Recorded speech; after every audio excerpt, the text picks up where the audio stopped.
Miren, hoy no hubo mañanera, hubo un informe, el tercer año de informe del triunfo de la democracia, así se llama el título.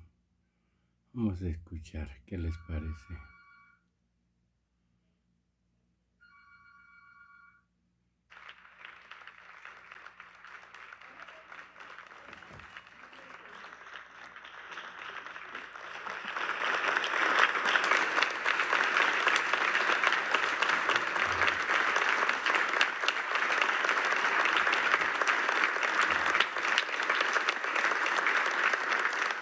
Se rendirán los honores al presidente constitucional de los Estados Unidos mexicanos y comandante supremo de las Fuerzas Armadas.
Con motivo del tercer año del triunfo histórico democrático del pueblo de México, damos la más cordial bienvenida al presidente constitucional de los Estados Unidos mexicanos, licenciado Andrés Manuel López Obrador.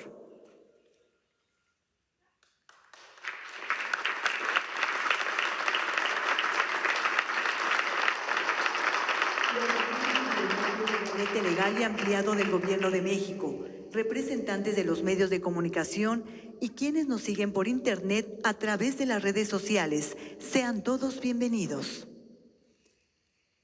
Escuchemos el mensaje que dirige el licenciado Andrés Manuel López Obrador, presidente constitucional de los Estados Unidos mexicanos. Amigas, amigos, integrantes del Gabinete de Gobierno, representantes de instituciones, mujeres, hombres, servidores públicos. Como es costumbre, cada 3 meses informamos al pueblo de México sobre la situación que guarda el país y la forma en que gobernamos. En los 3 meses que corresponden a este informe, se han presentado signos alentadores de recuperación de las crisis sanitaria y económica.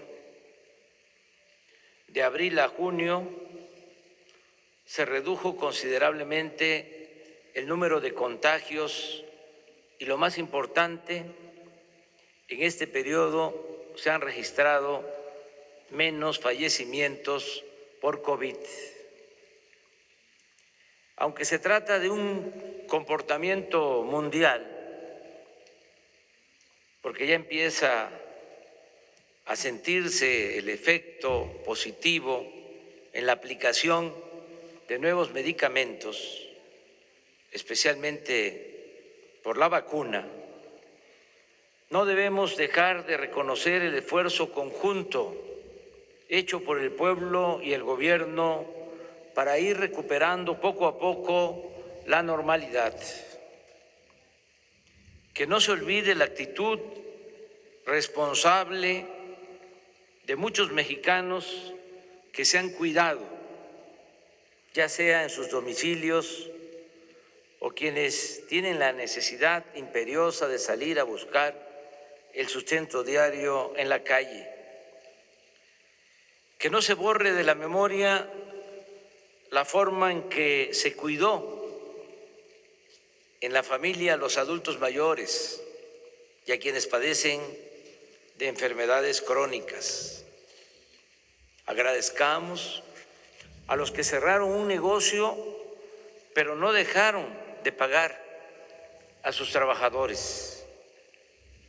Expresemos nuestra gratitud a los médicos, enfermeras y trabajadores de la salud que arriesgaron sus vidas para salvar a otros. Todos estos gestos de amor y solidaridad verdadera han ayudado a sobrellevar los sacrificios y el sufrimiento. La fraternidad se ha hecho presente también para quienes perdieron a sus seres queridos a causa de la terrible pandemia del COVID. En cuanto a nuestra actuación, hemos hecho todo lo que humanamente es posible para enfrentar esta pandemia y salvar vidas. Es público y notorio que informamos y respondimos a tiempo, que levantamos con oportunidad el sistema de salud pública que estaba en ruinas. No titubeamos en destinar recursos a la atención de la pandemia. En 15 meses el presupuesto de salud se ha incrementado en 70,000 millones de pesos. Se terminaron, reconvirtieron y equiparon hospitales. Se contrató y capacitó a más de 70,000 trabajadores de la salud. En fin, se logró que ningún enfermo se quedara sin una cama, equipo de respiración o personal de salud que lo atendiera. Aún cuando en estos sensibles y tristes acontecimientos no es correcto hacer comparaciones, me limito a decir que nuestro país no está colocado ni en América ni en el resto del mundo en los primeros lugares en mortalidad por COVID. El Programa Nacional de Vacunación ha funcionado con eficacia y ha llegado a todos los pueblos de México. Hasta hoy hemos recibido 57,336,000 dosis de vacunas, Pfizer, Sinovac, Sputnik, AstraZeneca, Johnson & Johnson, CanSino, de farmacéuticas y gobiernos extranjeros que han demostrado con hechos su solidaridad con nuestro país, con México y con su pueblo. Destaco el apoyo de Cuba, de Argentina, de Estados Unidos, de Rusia, de China, de India. Llevamos el 35% de toda la población mayor de 18 años vacunada. Ya concluimos esta importante labor preventiva en Baja California. Es la primera entidad de las 32 donde se cumplió la vacunación, aún con una sola dosis.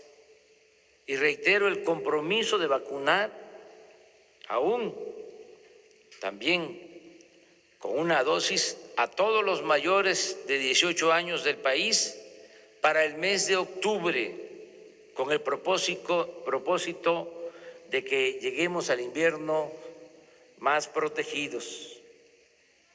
El tener en la actualidad 19 estados con semáforo verde, 8 en amarillo, 5 en naranja y ninguno en rojo, es también un buen indicador para la normalización de la actividad productiva, educativa y social del país. En el campo se está produciendo sin limitaciones. El año pasado la producción agropecuaria aumentó 2% y lo ha hecho otro tanto en lo que va de este año. El sector industrial está en franca recuperación y lo mismo el comercio, el turismo, los restaurantes, la aviación y otros servicios. Casi todos los pronósticos para este año coinciden en que la economía crecerá alrededor del 6%. No hemos contratado deuda pública adicional. Y como no sucedía en 3 décadas, el peso no se ha devaluado durante los primeros 2 años y medio de nuestro gobierno. El salario mínimo ha aumentado en 44% en términos reales, como no se veía en 36 años.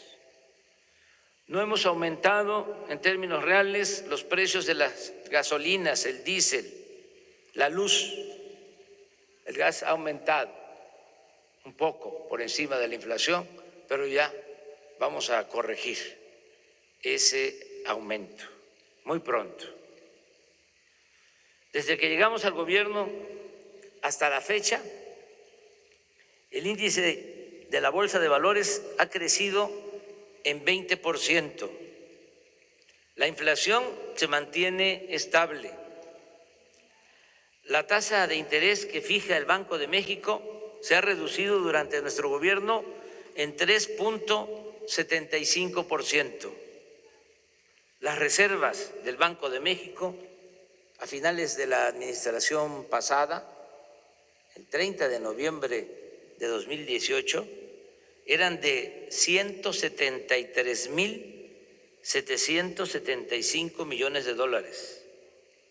El día de hoy son de 192.886 millones de dólares. Casi 20.000 millones de dólares más. Han aumentado el 11%. También es satisfactorio informar que de los 20.613.000 trabajadores inscritos en el Seguro Social antes de la pandemia, se perdieron 1.395.000, pero ya hemos recuperado 957.248, de modo que solo nos faltan 438.156 para estar como antes de la crisis sanitaria. Esto lo vamos a lograr en los próximos 3 meses. Lo más importante es que la pandemia no desembocó en una crisis de consumo. Gracias a las remesas y a los apoyos de los programas de bienestar que llegan y se aplican de abajo hacia arriba, de los más pobres hacia la cúpula de la pirámide poblacional, se ha podido evitar la falta de alimentos y otros bienes de primera necesidad. Hoy precisamente anuncia el Banco de México que las remesas que llegaron al país en mayo alcanzaron la cifra récord de 4.514 millones de dólares. Gracias, gracias, gracias, muchas gracias, paisanas y paisanos.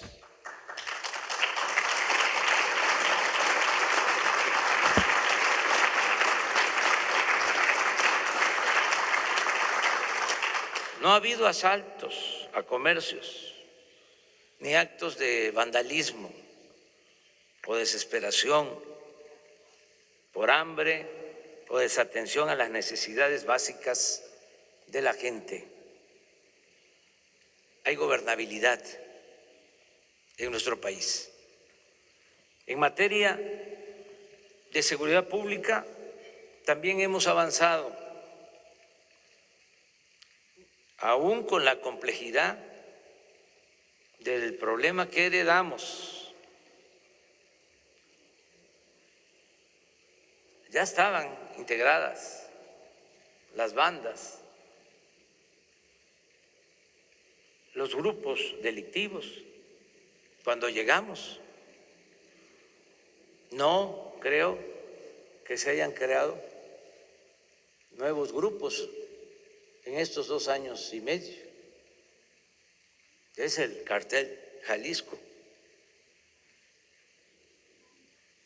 o del Pacífico o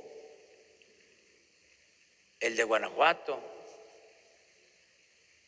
los que ya habían, los que estamos enfrentando, no declarándoles la guerra, porque la violencia no se puede enfrentar con la violencia, sino con otros métodos más humanos y más eficaces. Estamos atendiendo a los jóvenes, estamos atendiendo a los desposeídos, a los pobres, para que no tengan necesidad de tomar el camino de las conductas antisociales, bajo el criterio de que la paz es fruto de la justicia. De todas formas, ha ido bajando la incidencia delictiva. En el tiempo que llevamos en el gobierno, los homicidios han disminuido 2%, el robo de vehículo en 40%, el secuestro en 41%, el robo a casa habitación en 26%, aunque todavía tenemos aumentos del 14% en feminicidio, en 9% en robo de transporte público individual y en 26% en extorsión. Agradezco, como siempre, el apoyo del Gabinete de Seguridad, que todos los días, de lunes a viernes, esto es inédito, nunca en la historia del país un gobierno había destinado tanto tiempo a atender el problema de la inseguridad y de la violencia. Todos los días, de lunes a viernes, de 6 a 7 de la mañana, se reúnen servidores públicos, el secretario de la Defensa, el secretario de Marina, la secretaria de Seguridad Pública, la secretaria de Gobernación, el consejero jurídico. Los lunes se invita a la jefa de gobierno de la Ciudad de México y se reciben los reportes, lo que sucede en todas las regiones del país. Se toman medidas para actuar y conseguir la paz y la tranquilidad. Aquí también aprovecho para agradecer el respaldo de todos los miembros del gabinete y de las instituciones que se han comportado a la altura de las circunstancias. Es un equipo de trabajo de mujeres y de hombres que han demostrado ser auténticos servidores públicos, trabajadores, honestos y algo que es muy importante, con profundas convicciones sociales. Aún con la crisis de la pandemia y de la economía, pudimos celebrar una de las más numerosas y competidas elecciones de la historia de México, sin problemas mayores y consolidando al mismo tiempo el sistema y el método democrático, guiados por el ideal maderista y por nuestras convicciones a favor de la causa de la democracia y en contra del fraude electoral que padecimos durante mucho tiempo. Ya estando en el gobierno, nos comprometimos a que el presupuesto no se utilizaría para beneficiar a ningún candidato y a ningún partido. Y cumplimos, es decir, que como pocas veces en esta ocasión no se llevaron a cabo elecciones de Estado. No dejó de haber la vergonzosa compra de voto con dinero, tarjetas o entrega de despensas, pero no fue determinante, como sucedía en tiempos pasados. Además, no hubo masacres, no se desató la violencia contra ciudadanos inocentes para infundir miedo. En Guerrero, por ejemplo, ningún candidato sufrió agresiones y casi lo mismo aconteció en la mayoría de los estados. El día 6 de junio se abrieron 162,538 casillas, el 99,98% de lo programado, y solo 32 casillas no fueron instaladas por el ambiente de violencia en algunos lugares de 7 municipios del país. La participación ciudadana para una elección intermedia no estuvo mal. Votó el 52% de los 93 millones de empadronados.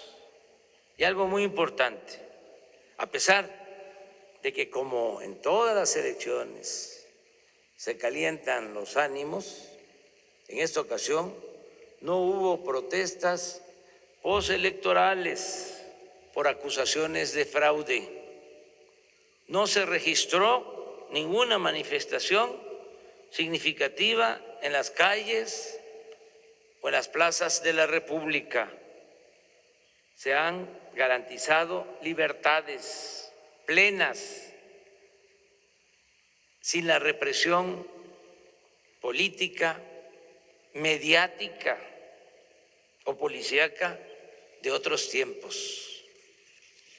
En cuanto a los resultados, considero necesario analizar el hecho de que a causa de la transformación que estamos aplicando,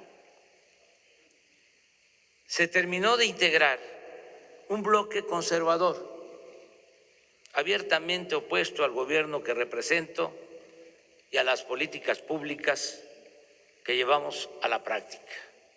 Por eso trato el asunto en este informe, porque no hay duda de que este bloque conservador se constituyó para enfrentarnos, para detener el proceso de transformación que está en marcha. En primer término, señalo que este grupo reaccionario siempre será respetado y tendrá libertad para ejercer su derecho a disentir. Son adversarios, no enemigos. No los tratamos como ellos lo hicieron cuando nosotros estábamos en la oposición. No los vemos como enemigos a destruir, sino como adversarios a vencer. Sencillamente defendemos y representamos proyectos de nación distintos y contrapuestos. En ese bloque se unieron de manera legítima empresarios, dueños de medios de información, periodistas e intelectuales de derecha, líderes partidistas, dirigentes de la llamada sociedad civil y políticos del antiguo régimen, entre otros. Repito, para enfrentar el proyecto de transformación que estamos aplicando para acabar con la corrupción y con la desigualdad. Como era de esperarse, nuestros básicamente a impedir que obtuviéramos la mayoría en la Cámara de Diputados, cuya facultad de esta Cámara de Diputados, facultad exclusiva, es la de aprobar el presupuesto. Hicieron todo, recurrieron hasta a la guerra sucia, pero afortunadamente no lograron su propósito. La alianza Juntos Hacemos Historia, que defiende nuestro proyecto de transformación, triunfó en 186 de los 300 distritos en disputa, en tanto que el bloque conservador obtuvo 107 y el Partido Movimiento Ciudadano 7. Si a ello se suma el reparto de plurinominales, la bancada a nuestro favor tendrá una cómoda mayoría. En otras palabras, ya se cuenta con la seguridad de que será aprobado el presupuesto destinado al desarrollo del país y al bienestar del pueblo. Se les ganó en buena lid, porque el pueblo es sabio.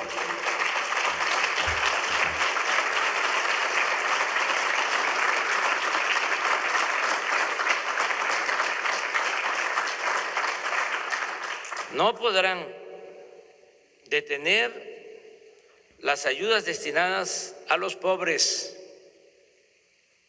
No podrán desaparecer, como lo querían, la pensión a los adultos mayores, a las niñas y niños con discapacidad, las becas para estudiantes de familias pobres, ni la atención médica y los medicamentos gratuitos. Tampoco podrán frenar el programa Sembrando Vida, ni el de jóvenes construyendo el futuro, ni el aeropuerto Felipe Ángeles, ni el Tren Maya, ni el Banco de Bienestar, ni el Internet para todos, ni el proyecto del Istmo de Tehuantepec, ni nada que vaya destinado a los pobres, a los que aborrecen, porque con honrosas excepciones, los conservadores son clasistas, racistas e hipócritas. Como bien dijo, en una de las pocas veces que trató el tema el presidente Juárez, lo cito textualmente: los ricos y los poderosos ni sienten ni menos procuran remediar las desgracias de los pobres. Podrá suceder que alguna vez los poderosos se convengan en levantar la mano sobre un pueblo pobre, oprimido, pero eso lo harán por sus intereses y conveniencia. Eso será una eventualidad que nunca debe servir de esperanza segura al débil. Hasta ahí la cita. Sin embargo, no poseo ni aspiro a tener el monopolio de la verdad absoluta. Por eso reitero, nuestros adversarios siempre recibirán del gobierno que represento el respeto y la libertad a la que tienen derecho para manifestarse sin límites, represión o censura. Los tiempos han cambiado. Juárez decía, los reaccionarios también son mexicanos. Esa frase la volvió a utilizar Plutarco Elías Calles. Los reaccionarios también son mexicanos. No me gusta esa frase, con tanto que admiro al presidente Juárez. Son ahora otras circunstancias, por eso no podría decir lo mismo. Claro que son mexicanos y que tienen todos los derechos a participar, porque nosotros aspiramos a establecer en México una auténtica, una verdadera democracia, no una dictadura, no una tiranía. No queremos excluir a nadie. Este país lo tenemos que ir construyendo a pesar de la diversidad, con el respeto a las libertades y con la participación de todas y de todos los mexicanos. Amigas y amigos, hoy cumplimos 3 años del triunfo histórico de nuestro movimiento y aún recuerdo cuando el 1 de diciembre de 2018, en el camino a la Cámara de Diputados para tomar posesión de la presidencia de la República, se nos acercó al automóvil un joven en bicicleta y me gritó, no nos vayas a fallar. Creo, pasado el tiempo, no haber defraudado la esperanza de ese joven ni de quienes votaron por mí hace 3 años. Posiblemente haya quienes imaginaron que sería de otra forma, lo que han llegado a la conclusión en ejercicio de su libertad y de su criterio, que no comparten mis ideas y que no les gusta mi estilo de gobierno, mi estilo de gobernar. Pero nadie en honor a la verdad podrá decir que no he cumplido con mi compromiso de desterrar la corrupción y destinar mi imaginación, experiencia y trabajo en beneficio del pueblo y de la nación.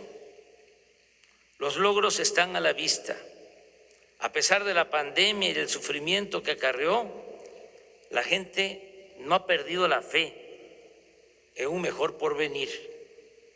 Existen libertades plenas y poco a poco vamos pacificando al país sin violar derechos humanos y sin reprimir al pueblo.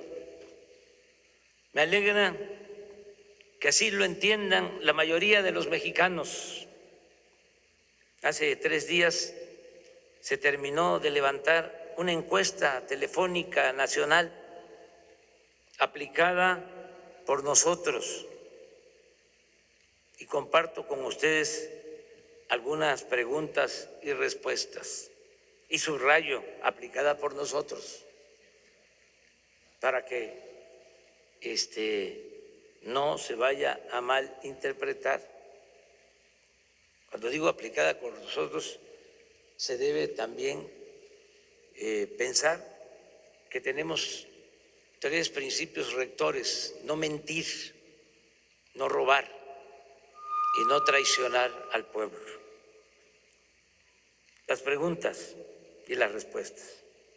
Con respecto al año pasado, ¿cómo es su situación económica actual? Mejor, 15.3%. Igual, 42.9%. Peor, 40.0%. No sabe, no contestó. 1.9%. Otra, ¿cómo cree que será su situación económica el siguiente año? Mejor, 38.4%. Igual, 26.8%. Peor, 23.2%. No sabe, no contestó, 11.6%. ¿Cómo cree que será la situación del país al término de este sexenio? Mejor, 41.4%. Igual, 23.9%. Peor, 26.9%. No sabe, no contestó, 7.8%. En su opinión, ¿cómo es la corrupción en el país en este sexenio comparado con el anterior? Mayor, 19.7%. Igual, 33.3%. Menor, 43.0%. No sabe, no contestó, 4.0%. ¿Piensa usted que el gobierno actual representa un cambio importante? Sí, 64.7%.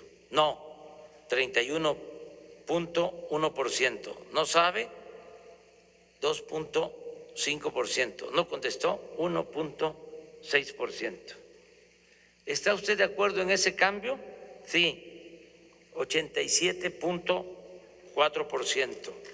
No,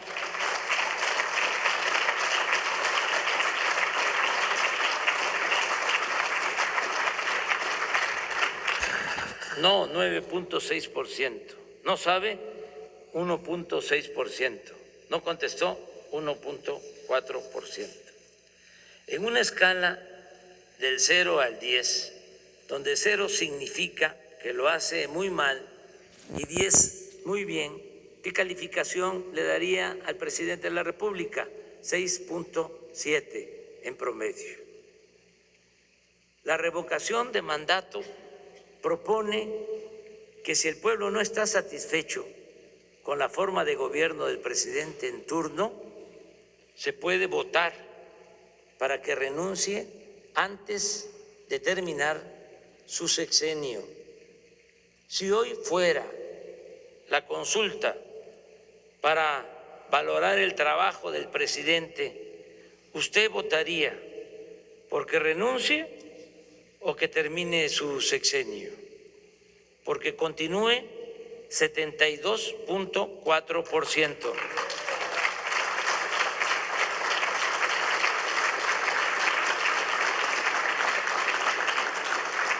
Porque renuncie, 22.7%.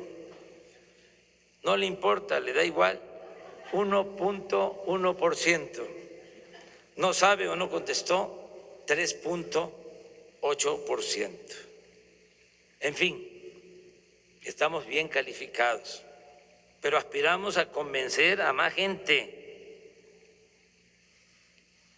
a que se vaya creando más conciencia, que haya más revolución de las conciencias, a informar, a orientar, a concientizar,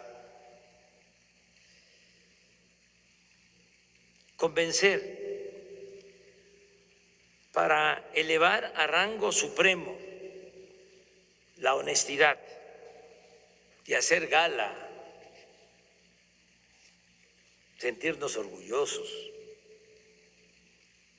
de la gran reserva de valores culturales, morales y espirituales que heredamos de nuestros antepasados. Esa es la gran